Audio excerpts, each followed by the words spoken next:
Let's speak to the New Patriotic Party's Director of Communication, Richard Ahiagbah. Richard, you're welcome to Eyewitness News.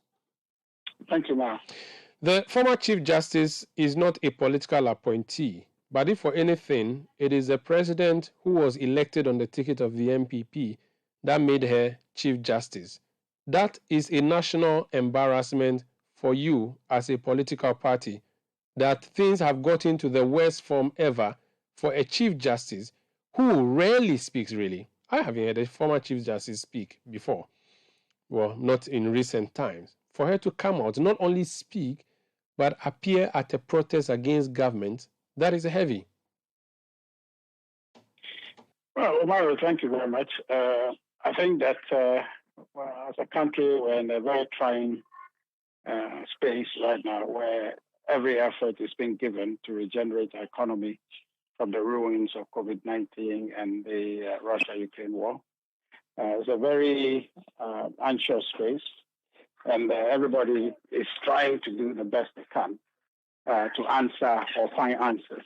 And government is caught in the middle of that, trying to balance the emotions of citizens, the fear, the uncertainty of where we are. So certainly, I understand the anxiety with which people are speaking, but it's even that it affords us opportunity to enrich and deepen our democracy. So the participation of the former Chief Justice, for me, is a naturally occurring position that we should encourage in any democracy to allow for people to have their voice be heard. And so I think that's the best way to process participation presently. The issues to do with the debt restructuring for the domestic debt exchange program, which is brought out to the public space for this conversation to happen. I think that is a separate issue if we want to get into it. But on some, I would say that her thoughts and her utterances need to be processed in terms of democracy. And I think it's good for our democracy to the extent that she's allowed and she has stepped in to have her voice be heard. But you agree also that politically speaking and for the optics, this is bad for the government. No, this cannot be bad. This actually is good for democracy. I mean, if you know the NPP, we are very spirited. In our party, there's a very vibrant democracy that goes on in our party. So it is, in essence, the nature of the New Patriotic Party to create these spaces for people to dissent. This is what we fought for. This is why the Fourth Republic, and if you look at it, there's the balance of the credit for why we are here in this Fourth Republic today. You could easily give it to NPP for agitating and for speaking up against, the lack of opportunity in the public square for people to engage in the governance of our country. So we fought for this. And so when our people exercise it, we can only say that it's good for democracy. Of course, in terms of agreeing or disagreeing with them, it's a separate conversation, but it cannot be bad for the party. If she didn't speak, perhaps the matter in question is something that perhaps is not necessarily advancing the direction government wants to go, but that's also part of the democracy we must encourage. Do you not think that they should do what they did? Oh, no, I don't have any objection about it. The only thing, really, the demonstration, I just have a problem understanding why they're demonstrating. That is also my democratic right to wonder why they are demonstrating. To say that there is a debt restructure, a voluntary invitation to participate,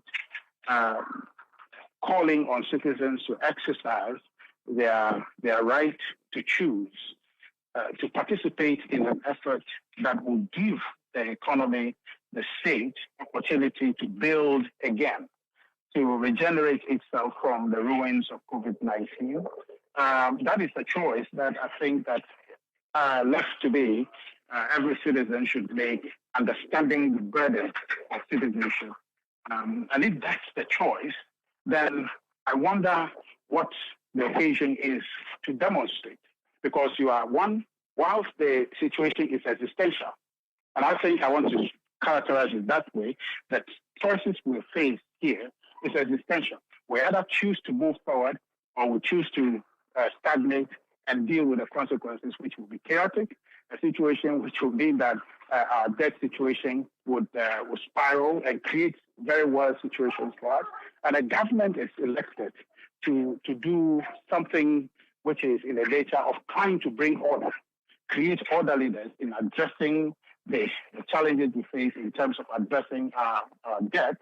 I think that for me as a citizen is something that I think that we should look at properly and not be politicize it in ways that appear as though that government is doing something to hurt citizens. But that exactly is not what government is doing. Government is calling on citizens to participate with it to regenerate the economy. I think that choice, if anybody makes it, they stop themselves somehow from demonstrating against a positive choice they have made to help the government create the needed fiscal space to carry on. So the point I think I'm making is that if you make a choice voluntarily to swap your bonds, okay, and you have done that, then you have elected out of your own free will, recognizing your responsibility to the state as a citizen to participate. And once you have elected to do that, then it means you've done that from good conscience. And so if you're demonstrating, I'm not sure what you're demonstrating against. So that's just a slight confusion I have. If it were a case where they're saying that, well, certain things needs to be done, then we can have that conversation. But demonstrating because there's a domestic debt restructure, I don't follow the basis for it. That's just where my problem is. But even that is still a people's democratic right to do so. Well, their point is that if they self-exempt, it would not be as significant if they were exempted by the one making the offer. So if it is a voluntary exercise, why did government exempt the unions so that their pension funds are untouched? The government specifically spelled that out and exempted it. That's what they want. They want the government to say, we will not touch it, rather than they saying, we will not give it to you. Because, mind you, there was a statement that was issued by the government where we are told that those who do not go on the program may have their bonds having difficulties being tradable. And that was a big issue when it was announced by the government last week. So Senor Hosi puts it in a nice phrase when he says it is a voluntary by force. Well, I think that Senor himself has repented from that position. I think my recent hearing of him, he's come to understand the difficulty and appreciate what invitation is given, and that is voluntary, and they choose to participate or not to participate. But Umaru, the question that people should be asking, okay, it should be that what if we are exempted? What would happen? Okay, people are not wondering about that. We're talking about a binary situation where if you don't do anything, something worse will happen. If you do something, possibly, these are the options that you can regenerate and by 2028 be able to return the economy to where it's fiscally sound. You have the needed fiscal room to be able to do what you have to do. The option of doing nothing sets all of us up for failure. I think that the gravity of the situation is not being processed. I've heard people, I think lawyer Martin Kebu, I heard him say that, if government pay us, nothing is going to happen. The economy is not going to collapse. But that's wishful thinking. It's wishful thinking. If you go and look at the numbers, you realize that this is how close we have come to defaulting. This is how close we have come to not being able to attend to our business in a manner to allow us to carry on as a state. Then you have a government that makes a decision to say, well, let's do one of two things. One is to restructure our debt, consolidate fiscally, and ensure that we build the economy back again. Those options are not options that are open to choice. You're either doing it or you're not doing it. So the two choices are for us to make. And that's why I like about the opportunity that the state has given. That yes, we are in a desperate situation, but we're not going to legislate our way out of it. we are going to talk our way out of it by inviting voluntarily our citizens to participate. You know, Umaru, that there's that option to legislate this debt exchange, right? The government didn't choose that option. So what if government because government could not have chosen that option based on the advice by the Attorney General, that would have landed the government in deeper trouble. No. I mean, it's not as if it's illegal. I'm just saying that it would have been challenged legally, and whoever challenged it would have won. And that's why the government was advised by the Attorney General that do not go that route. So that's fine. I mean, but the point is that it's an option open to the government. It's been done. It's not as if there's no precedent for it. Other states have done it. Okay. So, possibilities are that government chose to go a route that is participatory. Okay. But I just want to establish that option of legislating our way out of it existed. The government chose a more amicable one, which would have worked. If you look at how this domestic debt restructure thing has evolved from day one, right? Starting from zero coupon rate in 2023 to 2039 maturity, to where we are now maturing 2027, 2028, with people having effectively no haircut at all. I think I mentioned that earlier, no haircuts at all. The only thing the state is asking from citizens to participate with it to do is that we will extend the period for maturity and then be able to pay less coupon rate. But when your maturity comes in 2027, 2028, they'll capitalize the lost interest and pay it on it. So effectively, both interest and both principal, there's no haircut.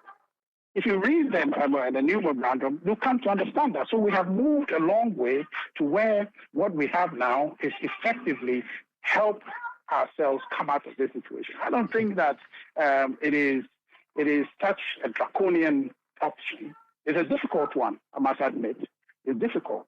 But if we apply citizenship to it, if we come to understand what the alternative would be if nothing is done, this is a better option that we can participate to save our state. Look, Umaru, I've been talking to some retirees as part of all of these demonstration and people's agitation. I've spoken with a lot of people, and these are people who are also concerned.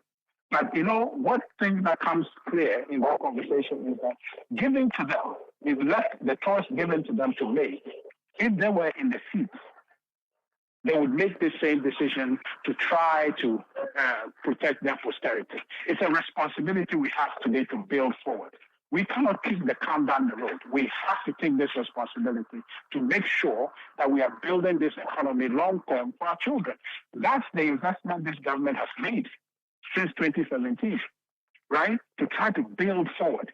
There was no hurry to do free SHS, but if you understand that, you are staring in the future, and you realize that competitively, globally, if you don't prepare your people, they are going to be faced with a difficult world where education is not going to be a luxury anymore. It's going to be a necessity to participate.